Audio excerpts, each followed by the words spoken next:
You're listening to Just a Dude podcast with your host, Nathan. Sit back, relax, and enjoy the show. Let's roll.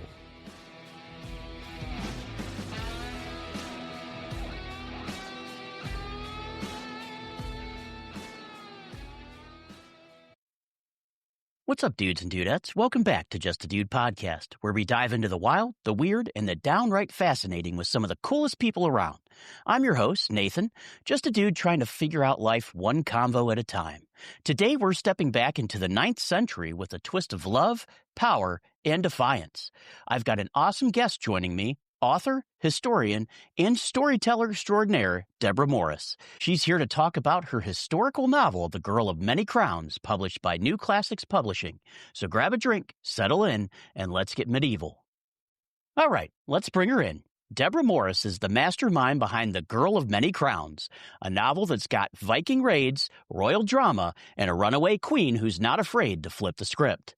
She's a San Diego native who's lived on 4 continents, has 4 children, 11 grandchildren, and a degree in theater and choral music from Utah State University. Plus, she's got some serious cred in English and law studies. Deborah, welcome to the show. If you wouldn't mind, let the audience know a little bit about yourself.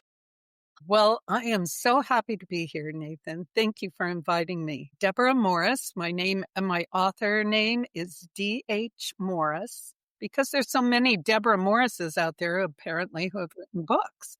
So I had to use initials to distinguish myself. I'm the author of the book called A Girl of Many Crowns. It is a historical fiction and heavy on history. So if you're not into history, this may not be the book for you. Yeah, I really love that. Sorry. Yeah, and I wanted to ask you, Deborah, because, you have this deal with, jumping from theater and music to writing about queens and knights in the Dark Ages. So how did you end up here? How did you end up into this historical fiction? Well, actually, my aunt was the family historian, family genealogist. And none of her kids were interested in taking over that position. And she was concerned that all this information would die out. So she asked my husband and I if we would be interested in receiving her genealogy that she had compiled.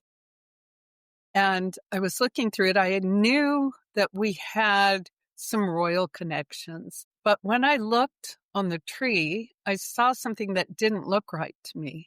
I thought, this needs to be corrected. It must be a mistake.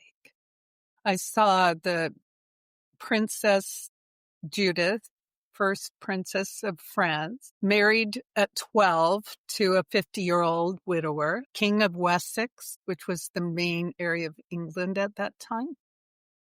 And then I saw her a year and a half, 2 years later, married to his son, who was 24. And I thought, that's weird. Yeah, that's a little odd, right? And then a couple of years later, 2-3 years later, she's married to a knight who is the Count of Flanders, named Baldwin Ironarm. And I thought, how can this young girl be the same person? Either everybody named their daughter Judith, and this is right. born then, or we've got a real mistake here. So that started my journey. I was trying to make my genealogy right. Turns out, the further I delved into the story, the more fascinated I became by it, and the more impressed I was with the people involved. And then I kind of put that research aside. Life got in the way. We traveled through many countries, lived in different areas. My husband was in the military. And during COVID, my husband pulled out all this old research and says, you've been wanting somebody to write her story. If you're going to read it before you die, maybe you have to write it. And that's when I got serious and spent all of COVID finishing the research and writing. Wow. And that's really wild, because this book, that you have, it's based on real history, right? I mean, you've done all this research, but can you give us the quick scoop on what The Girl of Many Crowns is all about? Well, this is 7 years in the formation of Europe. This is Europe being born. it's a time where countries are fighting for territory. So we start out with King Charles, Judith's father, it's all called Francia at this time. It becomes France. And his brother, his older half-brother, is trying to take, Louis the German, is trying to take part of his country. So for political reasons and to strengthen his alliances, he marries off his 12-year-old daughter to the recent widower of the King of Wessex. And his name is Athelwulf. So we see when she goes to Wessex, we follow her journey until she returns to Francia. We follow, also it starts out with the young knight, Baldwin Ironarm, who actually becomes the companion of Judith's younger brother, Louis the Stammerer. And so we follow his journey too. These are two parallel journeys of this couple. And then when she returns to Francia, twice a widow at 16, then Wow. and Yeah. says, I think I've done my part. I'll obey you in every other thing, but I'm not getting married again at your request for political reasons. Yeah. Her father imprisons her and says, you'll stay in prison for the rest of your life or until you change your mind. And so she's imprisoned in the palace. Her brother and his companion, Baldwin Ironarm, visit her. Baldwin and Judith probably knew each other. In the book, I have them knowing each other because he was her brother's companion from before, so before she was married. And then they decide that they're in love. The question is, what do we do about it? It's dangerous. You defy the king, your life is on the line. And so he helps her, and her brother helps her too. Her two younger brothers help. They have this little plot, this little scheme, and it works, and they escape from the palace, and then they have to go on the run. Eventually, they have to go to the Pope in Rome and plead their case before the Pope. Baldwin Ironarm was a great Viking fighter. He was one of the few who had success against the Vikings. But the Vikings also developed a lot of respect for him because of that. And they offered to have him come and work with them against Judith's father. He didn't really want to do that. But Judith's father is closing down all his other options of working for any other royals because he's sending out notices everywhere saying, don't give them harbor. We are going to fight them, bring them back, bring this couple back and make them pay the full penalty. So it's it covers, what I did is I followed the annals of St. Burton for my summary of or syllabus or whatever you want to call it, how I was going to treat each year. At the end of each year, the monks of St. Burton would write a summary of what had happened that year. So I took all the events are taken from that, and then I dramatized them. And that's probably where my drama experience comes in, because as in theater, they teach you to get into the character. And whether they're evil or whether they're good, you have to understand what makes them tick and why do they do what they do. So I kind of approached it that way and just thought, okay, I am the archbishop who's trying to capture this couple. Then how did I feel? Why am I doing this? What are my motivations? And I tried to write it from his standpoint, and each character, I tried to treat it that way. The only characters who are not real are a few of the servants, basically. But all Gotcha. the royal characters are absolutely real. And every time I found any kind of information about them, such as their likes, their dislikes, their quirks, what they were good at. I incorporated that. Sometimes we even found a few conversations that literally taken. Wow. And And then you put that in the book? I put them in the book. That's awesome. And so the girl of many crowns, Judith of Francia, Baldwin Iron Arm, and a whole empire is ticked off really at this point, right? Because of this love interest, and I kind of go back to like a Romeo and Juliet type of thing, like a forbidden love, right? But what really inspired you to take it in that direction as far as, bringing the historical side and then the way you tell that story? What inspired you to go in that direction with it?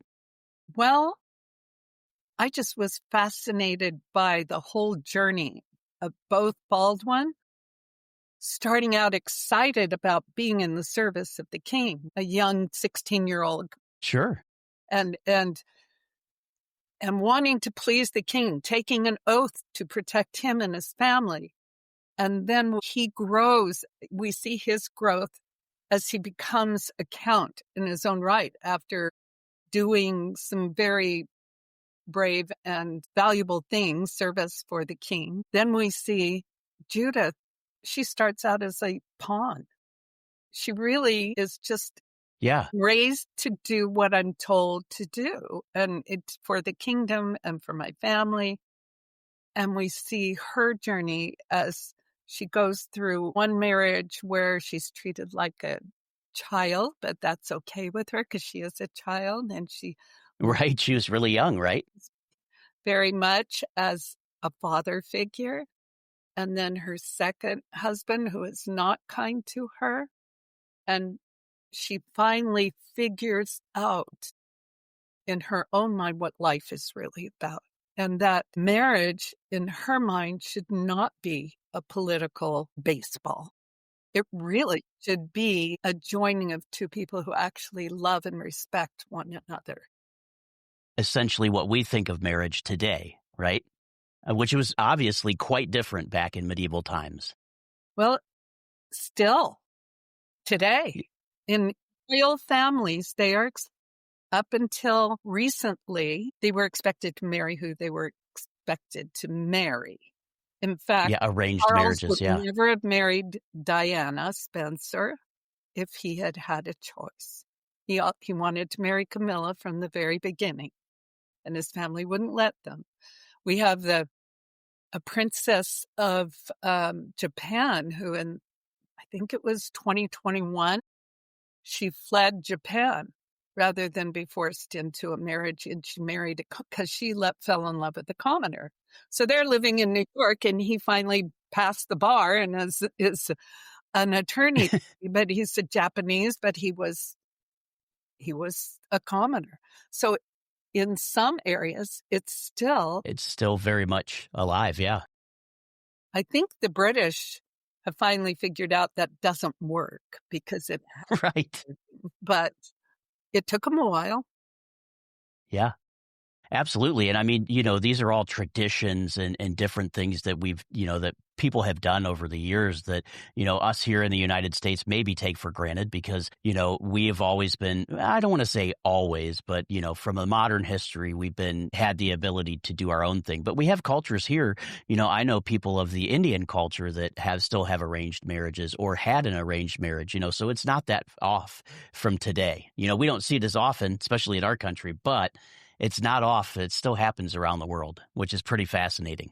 In fact, considering where we've come to Japan many years ago and lived in Japan for a while, I was amazed that the majority of the marriages at that time were arranged marriages. Yeah. And it was just a foreign concept to me. Coming from America. Yeah, culture shock, right? Exactly. But so this book, how much of it would you say is real history versus your creative spin? Is it like a 50-50 or, just a feel for it? Obviously, I'm not going to hold you to the number. 75% would be real history. 25% would be filling in the gaps. For instance, if I had a time lapse, then I would say, okay, we have Christmas now. So let me research what Christmas celebration was like during the 9th century. So I or at least the early part of the time they were living in. So then I would put that in and then place the characters in there. So it's historic, not historic that they were there, but it's hard to say because everything is historic in this book. Right. But my feelings that you put in there, because you have to give the characters the feelings that they're going through. Yeah. They have to have life to them. Yeah, Yes. you have to dramatize it. So it's all history dramatized. Yeah. And so basically, like maybe some of the conversations they have might be a little dramatized or the dialogue, right? Because you don't know exactly, especially in these situations, what they would have said. Obviously, there's not Sometimes we did. That's what's right. surprising is when we came across actual conversations that have been recorded. That was Yeah, and you found those, right? Because you've even found like some of the summaries, so you made sure some of the events and stuff that happened within the time were exact, and yeah, that's pretty amazing. So it's like almost a very little fictional, but a lot of historical. Yeah. So, and if I've had any people, most people love it. There have been a few people who say, yeah, it was good, but too much history in it. But those were the people who were looking for a romance book and picked it up thinking it was a romance.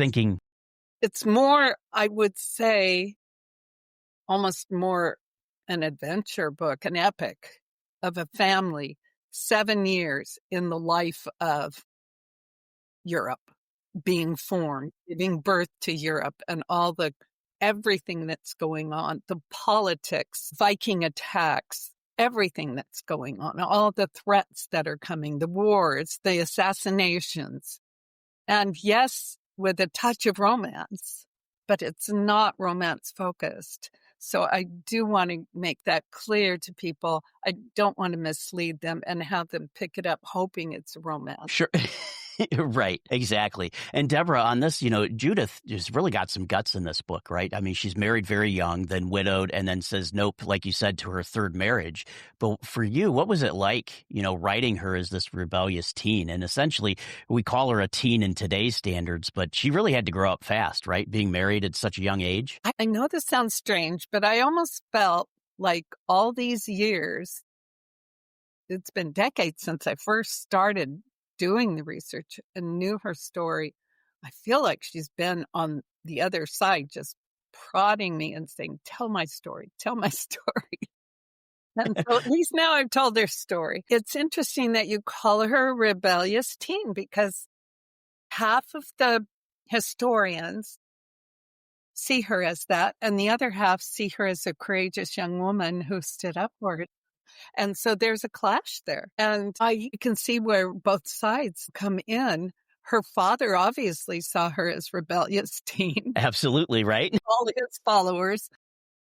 But her brothers and her fans at the time absolutely understood where she was coming from, and they were amazed at her courage. It's interesting that her brothers were so inspired by her that both younger brothers decided, well, if you're going to do this and you're going to elope, we are too. So all three of his kids did it at the same time. And that just like blew King Charles' head off. Oh, I'm sure. And he was like, this is like, mutiny. What am I going to do? He was faced with all of them at the same time, rebelling against what he felt was his right to designate who they would marry. Right. And his royalty, yeah. Absolutely. And the kids, the boys couldn't marry till they were 15. That's when they were considered adult. The girls could marry at 12. But the boys you could be promised to someone very early. In fact, when we start, her younger brother, Louis the Stammerer, is actually engaged, and he's only 9, to the daughter of the King of Brittany for political reasons. Now, that didn't happen because of the assassination of the King of Brittany, which is also in the book. And then he's freed from that. But it's very interesting how They take kids. I mean, most of King Charles' kids who he had not designated for marriage or to be successors to him at the age of 4 or 5 years old were shipped off to nunneries or abbeys and tonsured, which means they would shave their head if they were boys and turned into raised to be abbots of an abbey or the head of a convent if they were girls. That was not a choice they made. So you either were designated to be married or you were designated for the church, and they would decide by the time you were about 4.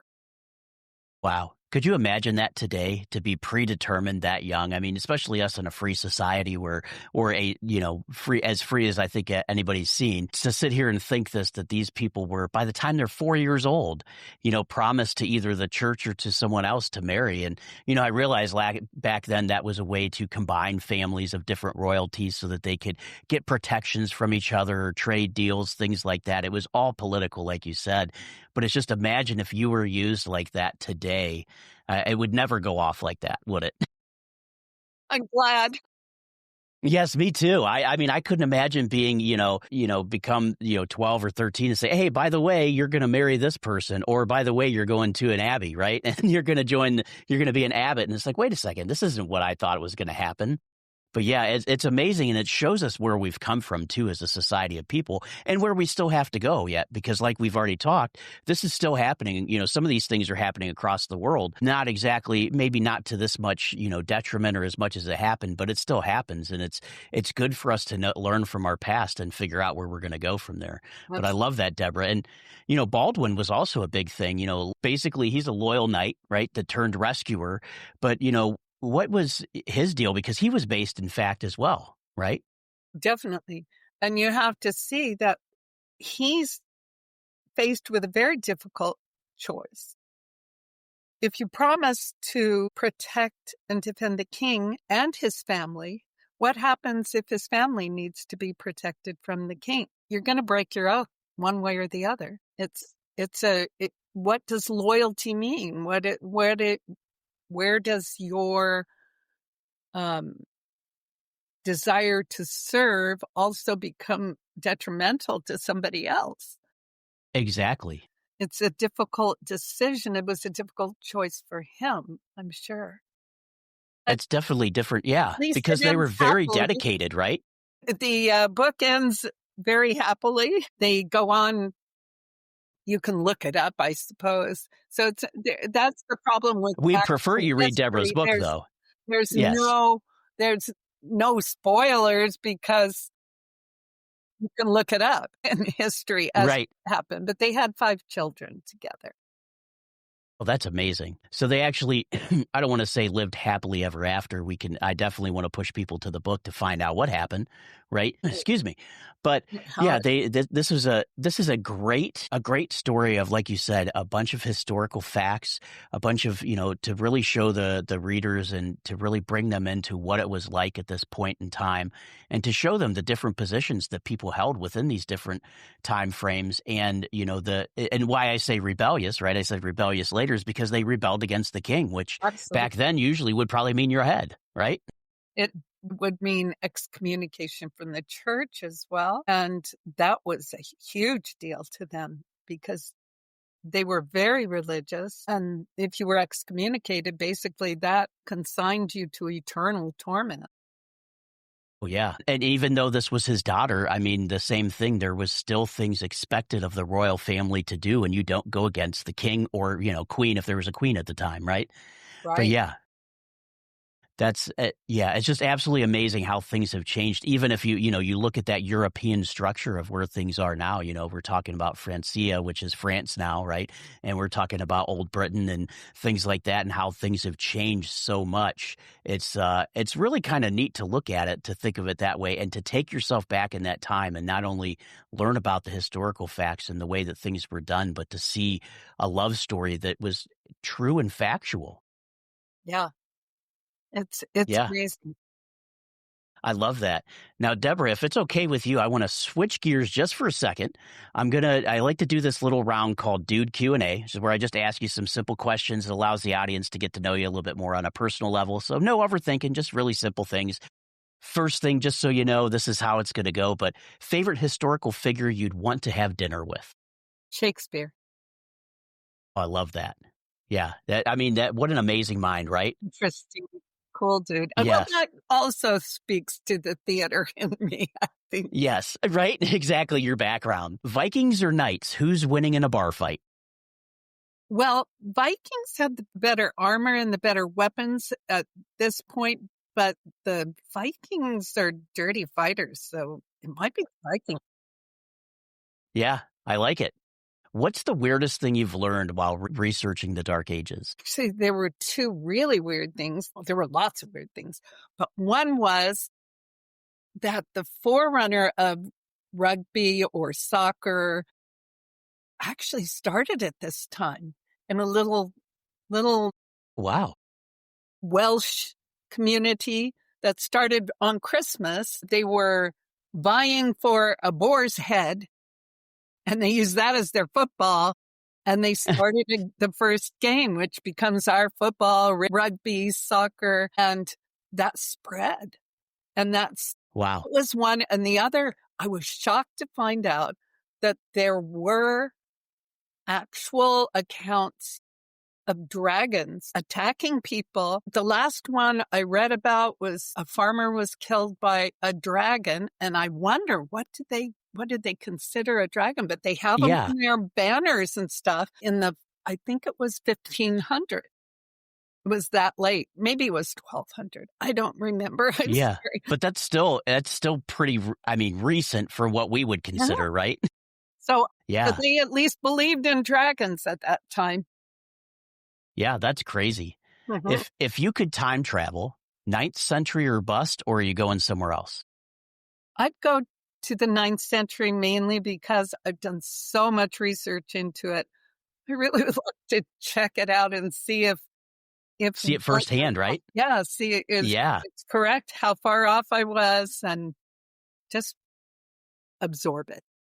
I love that answer. That's a great answer because you do all this research and it's like, hey, was I right? Was the research right? Were these historians right? I love that.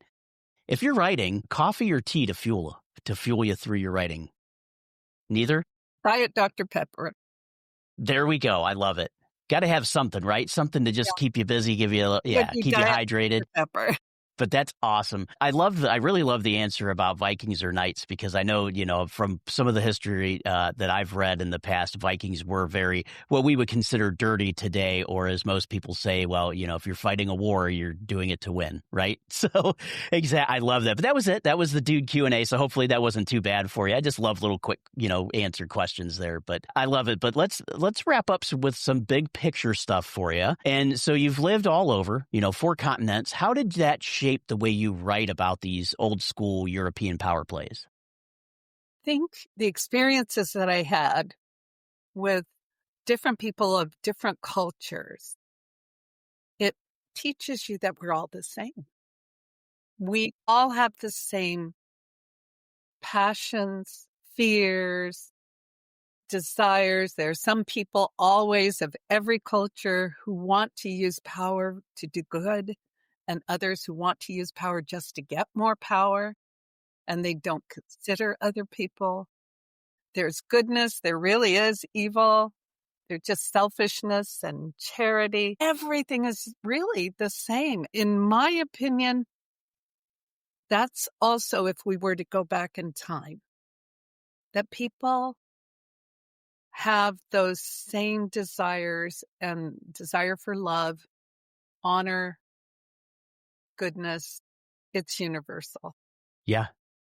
I'm glad that you said that because it's almost like we try extra hard to make ourselves independent and different from each other, even though we're so similar in so many ways, right? Whether even if we, especially nowadays, political beliefs or, religious beliefs, whatever it may be. But in the end, we all have very commonality things as human beings. We all breathe the same air. We all get dressed in the morning the same way. Well, maybe different depending on your culture, right? But we all do things. We got to eat to survive, and it's like all these things that are root bring us together. And I love the fact that you notice from living in all these places that even though there's different cultures and we may do things differently, the underlying levels are still there and make us very, very like each other. Yes. Yeah, I love that. That's a great answer. But what's your big takeaway for us modern dudes and dudettes, from this ninth century saga that you wrote? I think there's a lot of things that you could discuss, especially if you were a teacher and discussing this in a classroom. But one of the big takeaways, I think, would be it takes courage to stand up for yourself and your beliefs, especially if you feel like it's going to make you a target.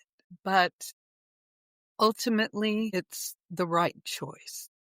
And ultimately, your faith can see you through a lot of difficult times.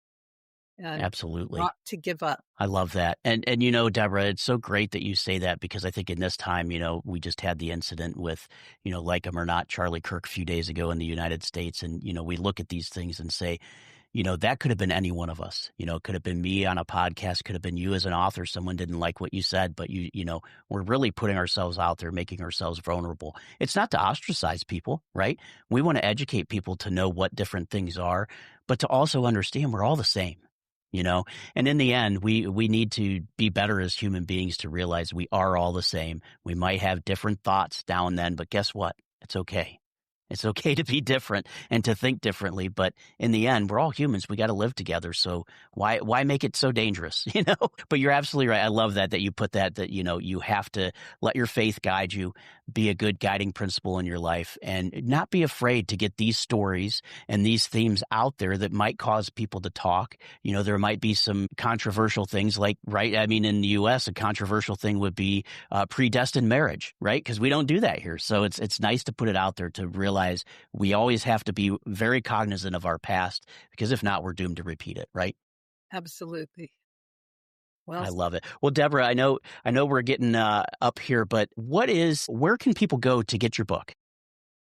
Well, it's available in 3 forms. It's available in paperback and Audible, and also there's an ebook version available. Mhm. You can get them on Amazon, Barnes & Noble, anywhere books are sold. And if you want to contact me personally, you're welcome to contact me at my own personal email, dhmorris00@gmail.com. And I would love to correspond with any of my readers.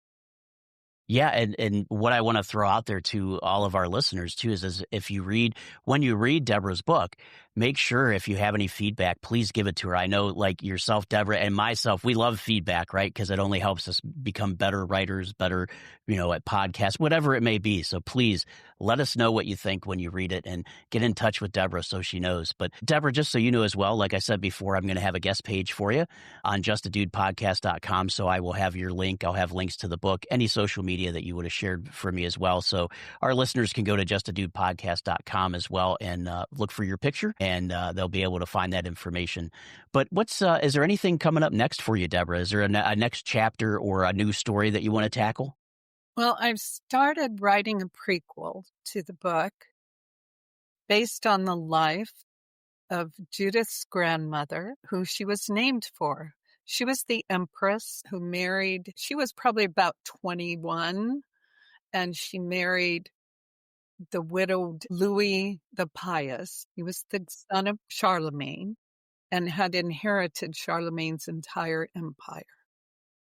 But she was chosen in a very interesting manner. When his wife died, Louis the Pious was very sad. And because he was very pious, his counselors were afraid that he was going to just resign and turn his kingdom over to his 3 grown sons. And they didn't want that. So they convinced him to allow them to hold what was called a bride show. Sounds kind of like a beauty pageant. And Yeah. they invited all the nobles in the entire empire to bring their eligible daughters into the palace at Aix-la-Chapelle, which is now in Aachen, Germany, and to display their talents. And so Judith was chosen, Empress Judith was chosen for, they said, her beauty, her intelligence, and her singing ability, or musical ability is what they said. And so that was fine.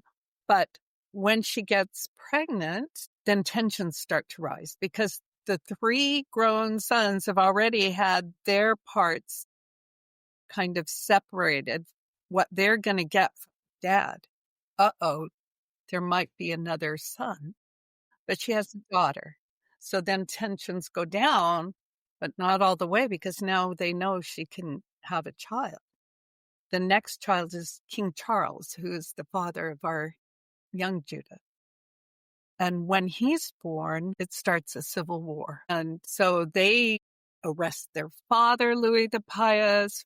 They arrest Judith and the child.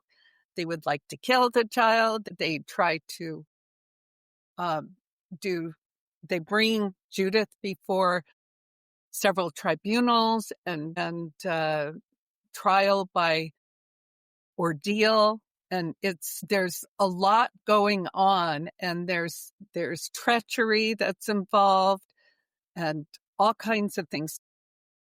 She actually has to go through a tremendous amount to save her child and what he's going to inherit from his father, Wow. Louis the Pious. Yeah. And that's amazing just hearing from, your first book and now, going back and doing that prequel, you could see where maybe some of that tension from him came from, right? I mean, if he's put in all the middle of that.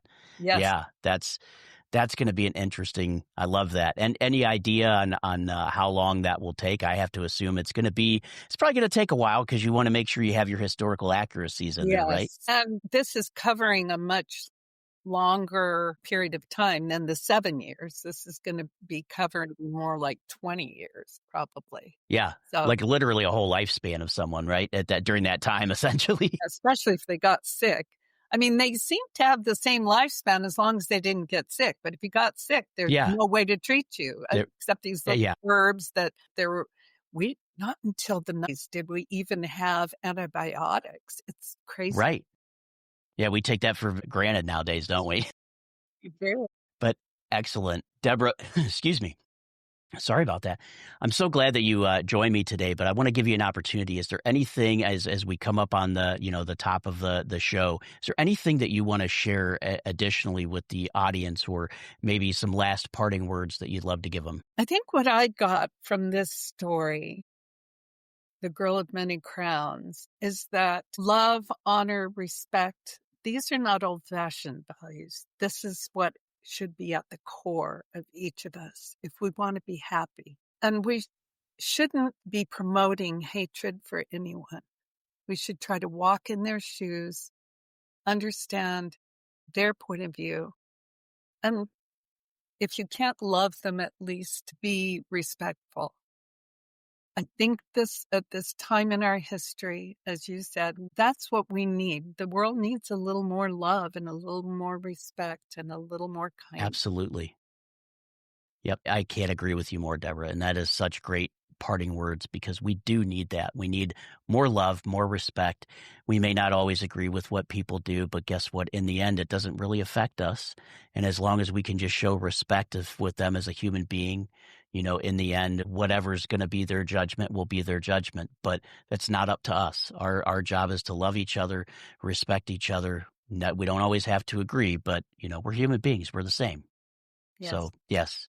Thank you for that. Well, Deborah, I think that'll be a good point for us to end. I think we got through a lot of stuff. I just want to make sure before I let you go, is there anything else that you wanted to talk about that we didn't cover? If you read the book, please do a review.